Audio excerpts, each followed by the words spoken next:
Namaste and welcome to yoga today. We talked last week, we were talking about what's our duty in the world as we're striving to grow on the spiritual path. And today we're looking more at what's our duty to ourselves.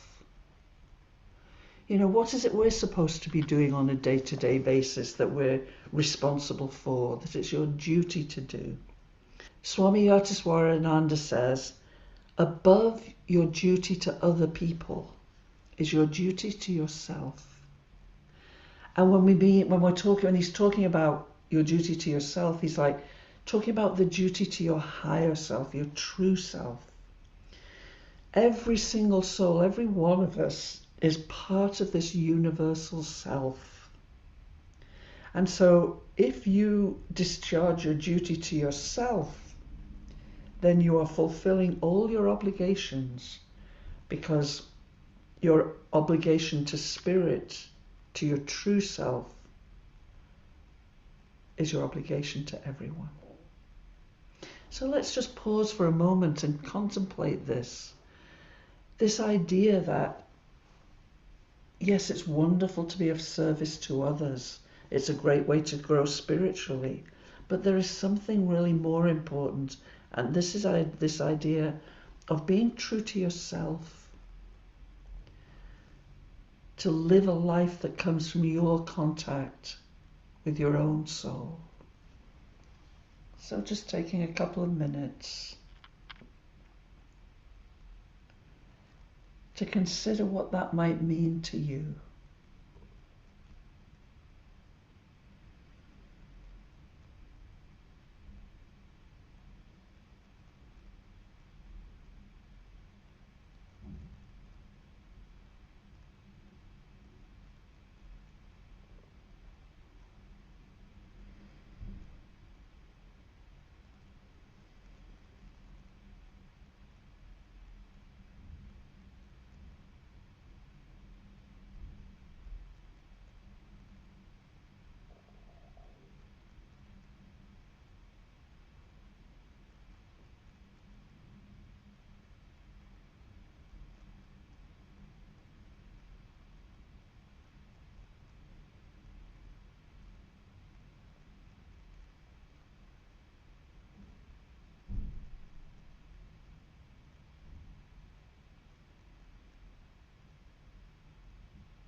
Try. So our higher self, our soul within, is just waiting for the opportunity to express more fully and freely through your being, to manifest. But so often that expression is eclipsed by the ego. And so in the busyness of life, we very often neglect that still, small voice within. And we listen into the clamoring of the ego instead. And so this is one of the biggest things on the spiritual path, is to make that transition from living from the ego to living from the soul. And one of the first things to do is to begin to listen more for that still, small voice, the cry of your soul.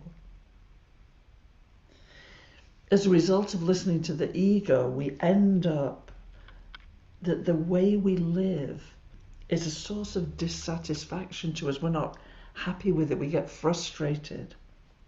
Even our so-called service to humanity that we feel like we're doing for the best of reasons, it can leave us being weary and discontented. And I don't know if you've had that experience where you have been being of service and you did it to the point that you ended up being dissatisfied and feeling weary and discontented. That's like a great barometer for measuring how well is your spiritual practice going. How much is what you're doing in life coming from your soul, and how much is coming from the ego? And some of you may have had the experience when you're being of service to humanity, and even though you are working very hard and doing a lot, you do not feel weary nor discontented. You feel surprisingly light and alive, vital, joyful. So there is a difference between serving the ego and serving the soul. So we want all of our duties, everything we do, having to have this unfoldment of the higher self as its integral aim, the most important thing about it. Because only when we're doing that, or at least striving to do that, does life become meaningful. You know, who wants to get up every day, walk through the day, go to bed and feel like they're just tired and worn out and don't feel like they're doing anything of value? So one of the problems that faces humanity is that people want to teach. Who knew that? People want to teach without themselves being willing to do a strict course of sadhana, spiritual practice. So one of my granddaughters at the moment is doing what they call a postgraduate certificate in education, which means she has a university degree, and in order to teach, you spend a year learning educational theory, observing in the classroom, and then teaching yourself. It's an enormous amount of work. And she's really happy to do it because she wants to be able to be a teacher at the end of it. But people very often don't realize that if you want to teach the higher spiritual truths, that you have to be willing to sit daily and do your sadhana, do your spiritual practices, because otherwise everything that you say comes not from the soul, but from the ego, which is not very helpful to humanity.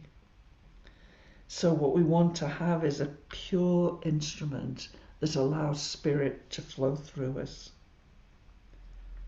We should know, to some extent, the Lord of your heart, Spirit, the divine. Have some contact with it. Be able to solve our own problems.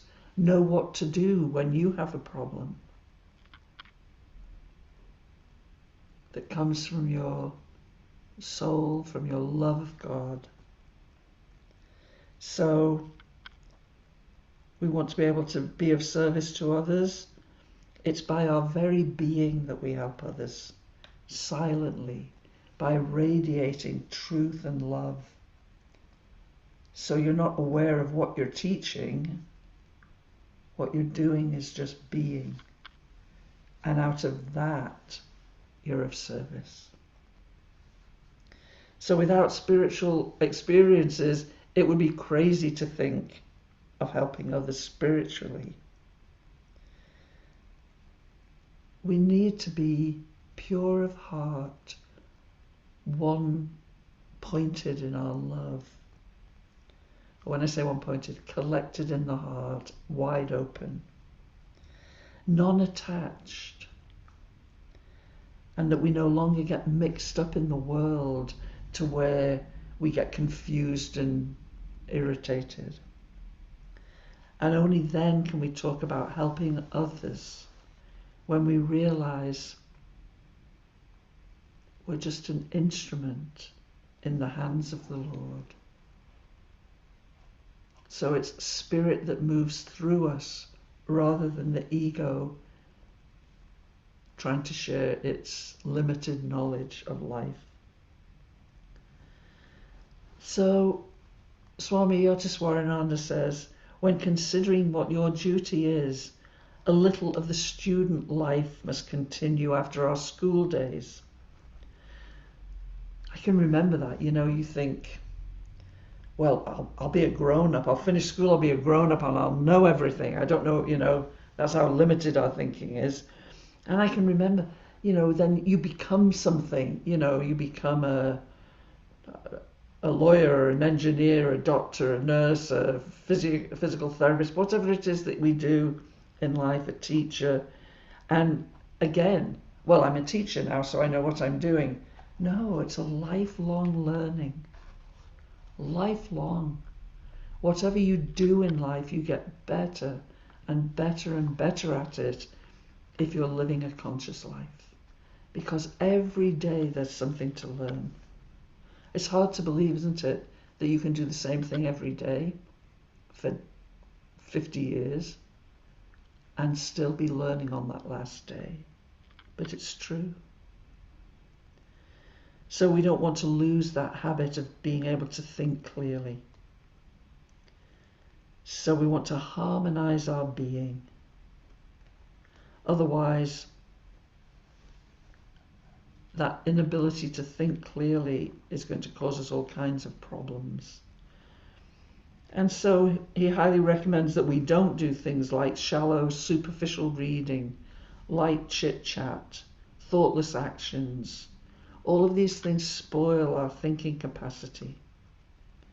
And if you want to know how well things are going, if you look around at the world, you can see the effect of this thoughtlessness.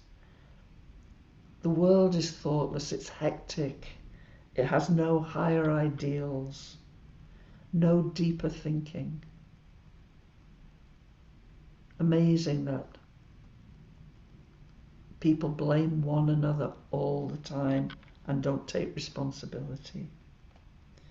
We are active for its sake, which is just activity, no plan, no soul content, just busy, busy, busy. And yogis would say, it's not much better than doing nothing. What we want to do is to create in your life something that is good and constructive, something uplifting in your life.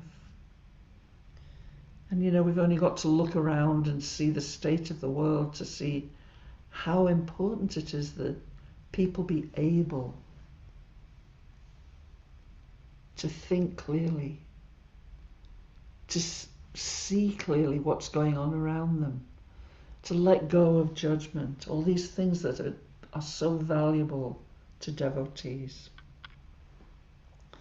And so Swami recommends that we practice using the dull moments of the day, the time when you have nothing to do, you don't want to start something new, you finished a project or a lesson or whatever it is you're doing, you finished it, and you have some time before the next. What are you going to do?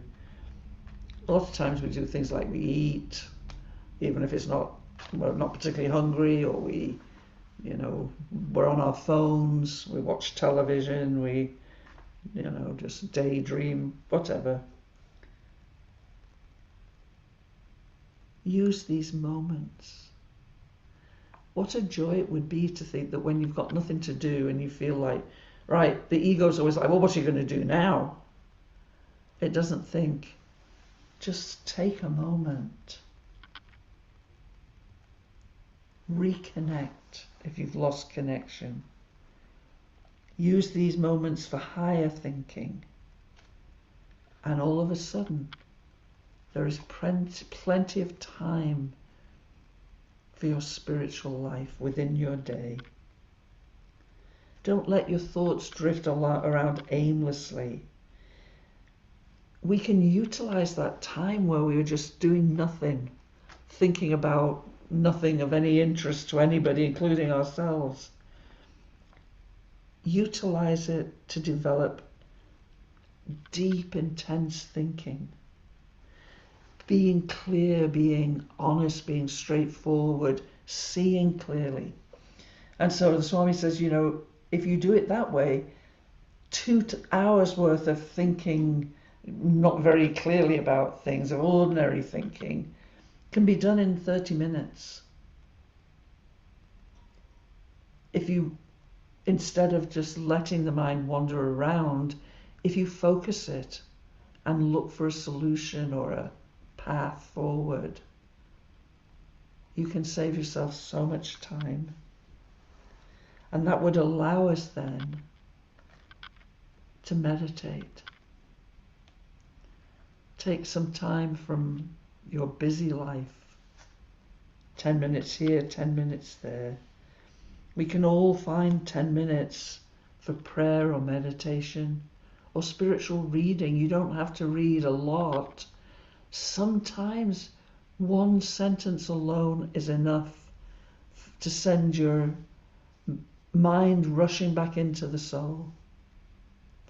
Your emotions touching again with pure joy.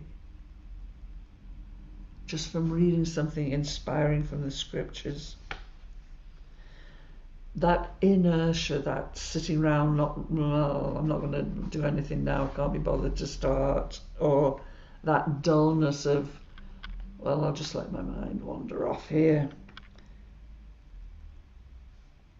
That inertia and that dullness are 2 great enemies of the spiritual path. They prevent us, they stop us from growing spiritually, from being proactive in our lives, making it a more spiritual experience. So there is time in our life to dedicate to our true duty. Our true duty. Contact with our soul and expressing it the best you can. So we're going to spend some time meditating together this morning. And we want to have that sense that to our best of our ability, we're giving the ego a rest. Letting go. So we'll start by sitting comfortably,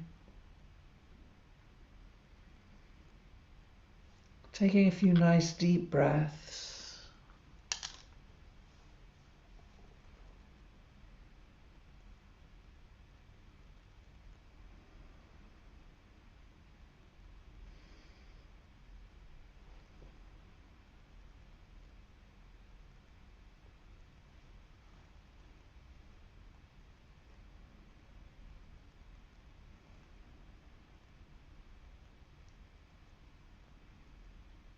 And for this next couple of breaths, just feel that you're exhaling longer than you inhale.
And if there's anything been troubling your heart,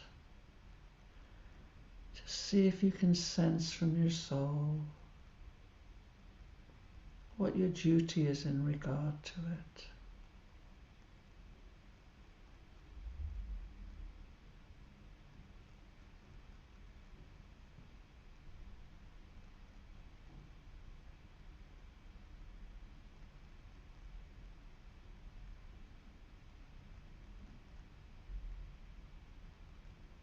Try. And now just sensing any of the blessings of this practice coming down through the whole of your being, the buddhi, the intuition, your thoughts and feelings, your life force, your breath, and into your physical body as you just stretch your arms and legs, tilting your body from side to side and making smaller arcs until you're sitting straight. And dropping your chin to your chest and moving your head gently from side to side. If you have no neck problems, and you can, just making full circles, first in one direction and then the opposite way.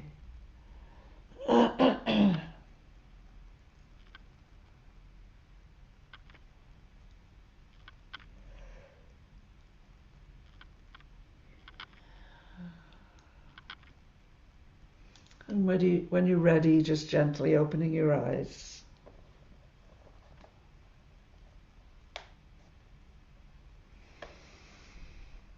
Thank you for being here this morning. May we live more fully and freely from our souls. Namaste.